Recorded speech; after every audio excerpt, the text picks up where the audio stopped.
This is the fifth video in the series How to Stay Mentally Healthy in a Crazy World. And it's about the connection with other people. It's a third haypole we need to stay mentally healthy. And we already talked in previous videos about the connection with the universe, the spiritual connection, and the connection with nature. And in another video we will talk about the connection with yourself. But now it's all about the connection with other people, the third haypole, and staying mentally healthy in this crazy world. Let's dive into it. First we're going to talk about two barriers. The barriers that the mind sets up for feeling the connection and the barrier that the screen sets up. And then we are going to talk about the convincing tragedy, and we will see what that is.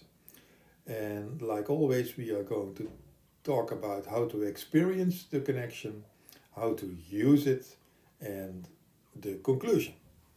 So let's talk about the mind barrier first. And it's important to realize how the mind works. The mind is completely designed to structure the world in differences. It makes a difference between the past and the present and the future. So a difference in time and a difference in space. It makes a difference in one place or another, in A and B, apples and pears, black and white, above and beneath. That's how the mind functions. So the mind is trying to make sense of the world and makes a set of opinions about the world that makes it work for us. But it's dividing in that. So it's important that to understand that the mind won't really help directly to feel the connection. And you can see that in organizations. I've worked a lot in organizations that were in trouble in one way or another. And if you talk with all the people, if you really listen to all the people, you can see that they have their own opinion about how the company or the organization works and about the other people, the colleagues, and that opinion always makes sense. It's if you really try to put yourself in the place of the other person, you can really sense, you can really understand that it's completely making sense. So the other person is right. But if you talk with another colleague, then he's right too, or she's right too. And all those different opinions, they are all right, but they're not comparable at all. So that's what it makes a difference. And if you don't realize that, then you won't be able to solve the problem. So the problem is not that you have your own opinion and you think you're right. The problem is that you think that the other person is wrong, because the other person is right as well. You can see that in the classical dilemma between managers and employees. If I talk to managers, they often say the employees act as little children. They don't take any responsibility. They disobey the rules. They are not committed, etc., etc. If you talk to the employees, they say, oh, those managers, they treat us like little children. We are not allowed to think for ourselves. We can't do anything. And they are right as well. So they're both right, but it doesn't lead to a situation that's desirable. So it all starts that also the employees and the managers start to realize that they're right, but that the other one is right too. And that's important, because if you accept the lie that there's one truth, then you get into problems. There are different truths, and that's okay. You have to find something to work with that. And if you can't, you get in the opinion lock with the managers and the employees. They hate each other, they are disconnected, they don't work with each other, so the company suffers. And it's the same in a relationship or a friendship or whatever. In every human relationship, if the opinions are more important than the connection, you get in an opinion lock, because you can't change it anymore. So the mind, if you don't do anything about it, will create a barrier in feeling the connection with other people. And the same is the same situation you get with a screen. It even makes it worse. because a screen it's a type of dehumanization, and it's not that it's inhuman or anything, but it's creating a situation that you look at a screen and not at a human being. So the human being is somewhere behind that screen, and that makes it more difficult to feel the connection, and that makes it also more easy to get in the opinion lock and to get in a situation where you can create a conflict. So if you want to have a conflict in a situation, especially in an organization, then email is the best way to do it. Because then you can see that people completely focus on the opinion of the other person and they don't agree with that. And after only 3 or 4 emails back and forth, you can see that they both have drawn the conclusion that the other one is not listening and is not reasonable. And they're both right, but it's a situation that you don't want. So the screen makes it more difficult to feel the connection and to see what's really happening. The other thing that's happening with a screen, and especially with social media and with all the algorithms behind them, it's the known concept of funneling. So you only meet people with the same opinions, and because you don't see any other opinions, you really think that your opinion is the only truth. And whatever opinion you have, with the funneling, it's more difficult to realize that other people have different opinions and are right too. So that's the tricky thing about the screens. And in fact, it all leads to a situation where people are not people anymore, but they are reduced to opinions. So my brother John is not my brother John anymore, but he is an anti-vax, or he is a communist, or he is a Trump fan, or he is something. He is reduced to an opinion, and that's not right, because John is still my brother, and every other human being, it's still your brother or your sister or whatever. It's you still have the connection, and you only have to feel it. And the screen makes it more difficult, but not impossible. So you have to work with it. One big example about how opinions can really have a negative effect on feeling the connection is what we call a convincing tragedy. Because especially with people that you really like, you long for a connection. That's very human. The longing for connection is very human. And the mind thinks that it's important that you agree upon things to feel the connection. And the mind is wrong about that, but that's just how the mind works.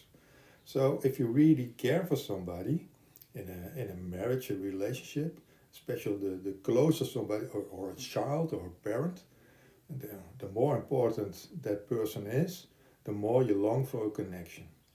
And the more the mind is looking for agreement.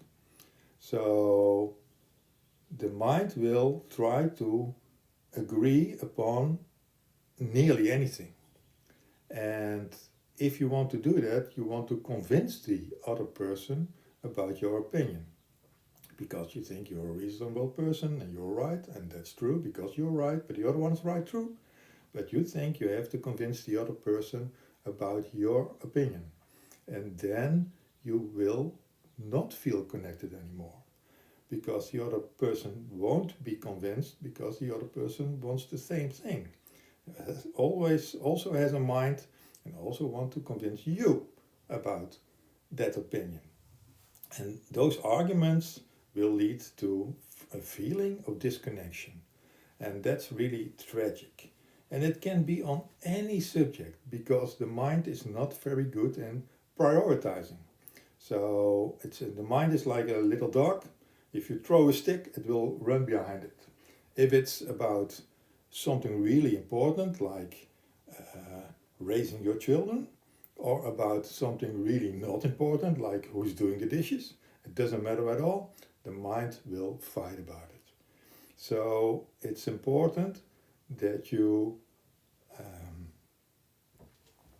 that you really connect first, feel the connection first, and that you don't mind that you're not agreeing on everything. Because you can have a wonderful connection with somebody that you don't agree with on every subject. It's not a problem at all. So if you really use the agreement to feel the connection, you will lose both of them. So how can you experience it? And the first thing is to take your time, because it takes time to feel the connection. The deeper layers are a little bit slow, so you need time to feel the connection before you can do anything else. In South America, if you have a business meeting, the first meeting you have, it's not allowed to talk about business. And it can last for 2 or 3 hours, but you don't talk about business. And it's very wise, but because for Western people it's very inefficient, because you lose 2 or 3 hours, it's a waste of time. But for the South American people, they realize you first have to feel the connection, and if you have the connection, then you can talk about business. So, and it's the case in every relationship. So you have to take your time to feel the connection first before you do anything else. Another thing is leave your screen.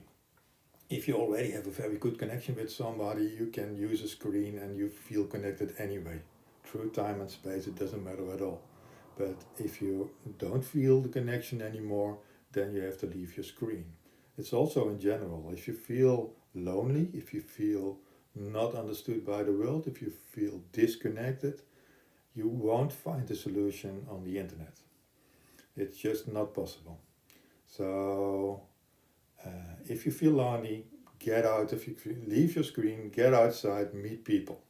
In a park, in a library, in a bar, wherever, but you have to meet other people to feel the connection again. And if you meet other people, then it's important that you realize that you have to choose a subject that you agree upon when you get in a conversation. And the only reason for that is that you have to ease your mind, because your mind will look at differences, and to feel the connection, you will have to set your mind at ease and go to the deeper layer and feel the connection. In a practical sense, it's like if you go to a bar and you see somebody drinking a Guinness and you think Guinness is really the most awful beer that there is, it's not a good idea to start with that, to say that's an awful beer, because then you won't get connected. But if you say, oh, I see you like beer too, so you go to a little bit higher level, doesn't matter at all, you like beer too, then you have a conversation, and after a while you can feel the connection, you have exchanged some jokes, and you feel, wow, this is nice, it's a nice connection. Then you can say, by the way, you're drinking an awful beer, and then you can laugh about it, because the connection is there, and then you have no problems at all about disagreeing about something. So by choosing the right subject, and your mind doesn't care about what subject you choose because it doesn't prioritize, every stick is okay. So choose a subject that your mind won't fight about. That's the only thing that's really important. And if you really find the connection, how to use it then. And the first thing, it's really important that it's not only a practical thing, it's necessary. Because if you don't feel a connection with other people, you will really feel unhappy. It will be really bad for your mental health. So it's a necessity. We need other people. We are human beings. We are social animals. And that's why we have to work on that connection. And if we do that and we feel the connection, then it's also very practical. Because if you feel the connection, then you don't have any problems with disagreements. Then you can disagree with each other and in fact stick to your own opinion, because you know you're right, but the other one is too. And you can find a solution that fits the both opinions in the best way. So it's always constructive. Instead of convincing each other, you try to find a solution that's practical, working for both of you. So in the practical sense, it works a lot. So if there's connection between the people in the company, it will make a lot more money than there's not a connection between them. It's simple as that. The last thing, and that's maybe the most important thing, is to embrace it.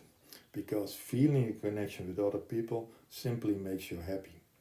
If you look at people who really feel the connection, like a love couple who are in love, and you see them in a bar, it's like watching a dance. They are moving in the same way. They bend to each other and they bend back, and they use the same gestures. It's beautiful to watch, and then you can see that it's like magic. And to embrace that and to enjoy that, it's really a very important part of being a human being. So what's the conclusion? We need other people. Yeah, we already knew that. So because it's a third haypole, and we need other people to stay mentally healthy. And to do that, we have to work from the right order. So first you feel the connection, a deeper layer, the connection already there, but you have to take time and to put some effort in feeling that connection, and then you can exchange opinions, and or not, because feeling the connection is enough. And it's important to embrace it because it makes us part of the big family of human beings, and it makes it worth to be alive, and it makes it very more easy to stay mentally healthy.